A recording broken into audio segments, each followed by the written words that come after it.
Good morning, this is Sarah Parker, and I'm going to be doing my code explanation for CPSC5010. This is assignment 5. We are going to walk through 4 different programs that utilized recursive functions to implement them.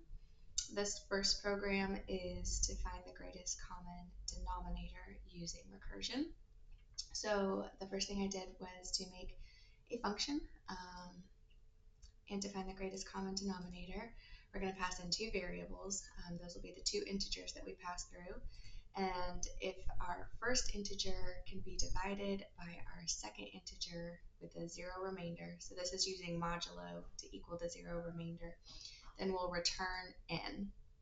If not, then we're going to call our recursive function. We're calling the same function that we defined up here, but this time the parameters that we're going to pass through is n, and then also the remainder of m modulo n. So if it was a remainder of 0, we return n. Otherwise, we return that leftover, and we complete the GCD over and over again until we get to m modulo n equals 0. So to test this function out, we wrote a simple program in our main method right here that is asking our user to put in 2 integers, saving those integers as m and n, and then we're calling our function here. So to see this program in action, we will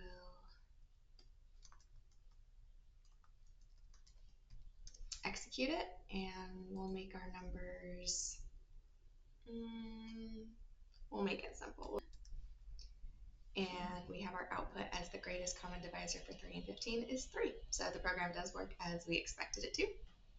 The second program is called reverse recursion. So this is similar to a program that we did in an earlier assignment where we are going to ask our user to put in an integer number, and then we're going to reverse the digits in that number. So if it was 3, 2, 1, then it should output 1, 2, 3. But this time we're using recursion to accomplish this.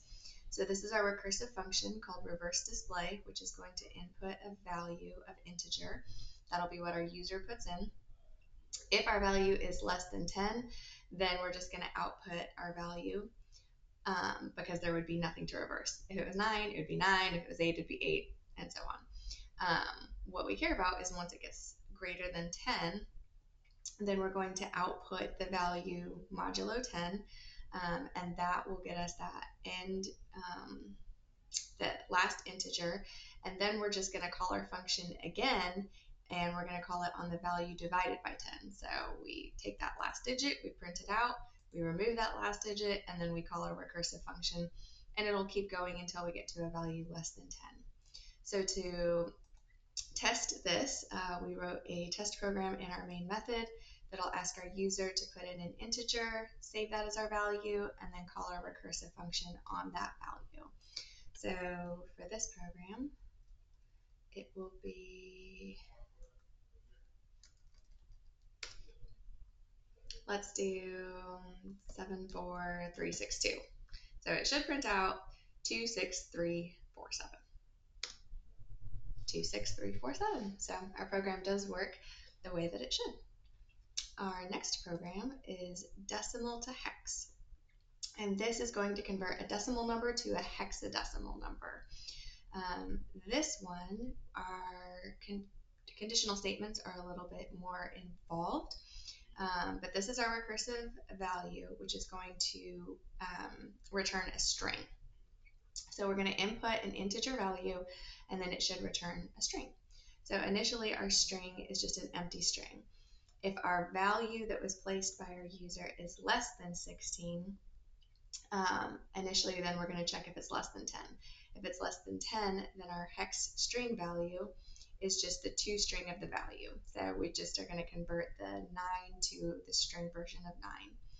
If it's greater than 10, then our hex is going to be the value plus 55.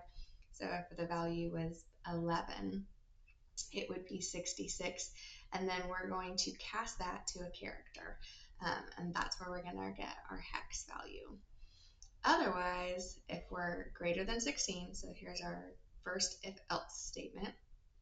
If it's greater than 16, then we're going to take the value of the value that was input modulo 16, and if it's less than 10, then our hex is going to be our recursive value. So this is where we keep going down, down, down until we get to the final number.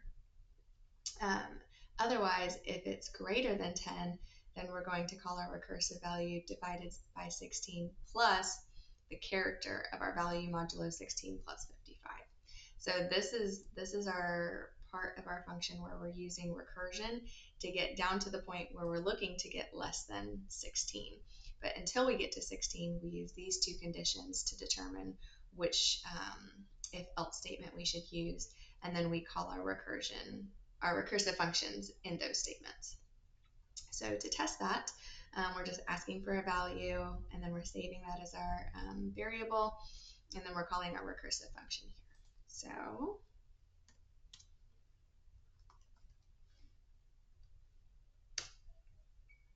let's say 315, no, let's do 327. And our hexadecimal equivalent is 147. We could do that again and say, let's say 55. Let's say 66. And now our hexadecimal equivalent is 42. So that does work exactly how we expected. Our last program is called the 8 Queens. And this program, let me clear out my terminal. This program is also going to use recursion, and the goal of this program is that you have a board of 8 by 8, and you want to place a queen in a position where it cannot attack another queen. So there should not be a queen diagonal up or down on either side, or a queen up or down in the same column. One queen per row. So this has a couple of functions. So this function is a Boolean that determines if it's safe to place a queen somewhere. So we're going to take a dynamic array, and so this is going to be our 2D array of a vector, and we're taking the parameter board in. This is our 2D array, dynamic array of a vector of integers, and we're passing it by reference because we want to actually change the board as we go through this function. So that's where we have our ampersand, because we're actually putting the board through the function, not just the values of the board. And then we also have our row and our column. The board is going to be of size 8, and it's going to be 8 by 8. So first we're going to check the columns. This is checking to see if it has a 1, so I equals 0, I is less than the row size, I plus plus. If our board at I and the column is equal to 1, return false. Now we're going to check the upper left. So that's just looking to make sure nothing is up above it or below it. Now we're going to look in the upper left diagonal corner. So I equals row, J equals column. As long as I is greater than or equal to 0 and J is greater than or equal to 0, then we're going to decrement I, decrement J. If our board at I and J equals 1, we're going to return false. So not safe. The same thing is true for the right upper. So this is similar, but we're going to decrement I, increase J. So we can look at that upper right diagonal.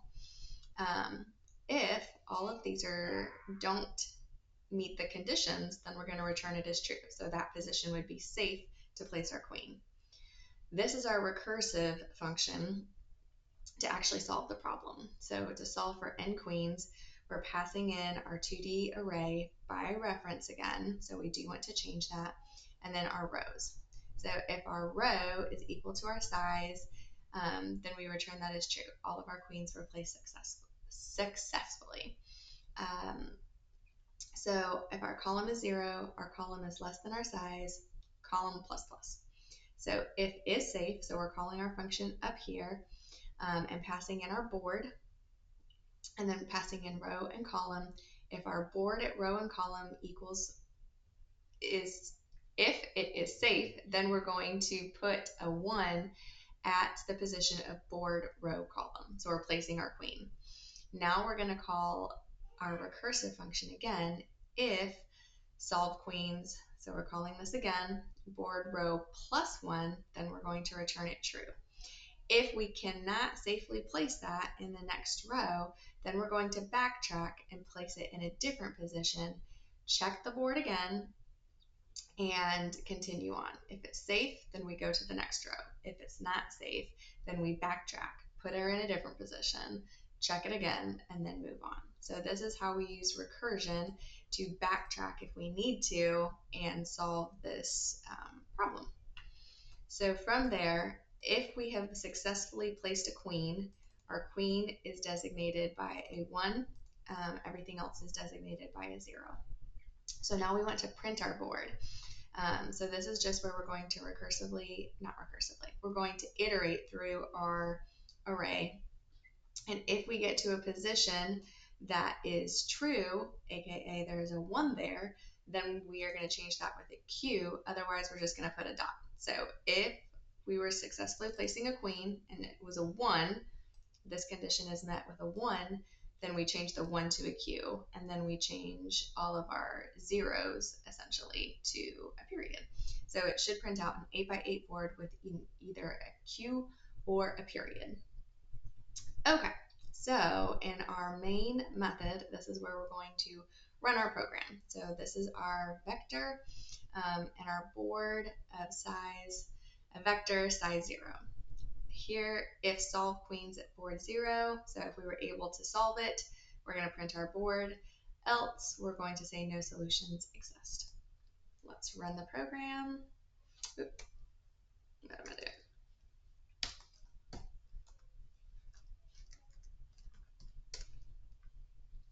And it was able to solve it successfully because we do have a board printed, and you can see that this queen cannot attack the queen on the next row, this queen cannot attack any other queens, and so on and so forth. So there's essentially enough ample space in between each queen that she cannot attack her neighbor. So that is how recursion was used to solve the 8 queens problem.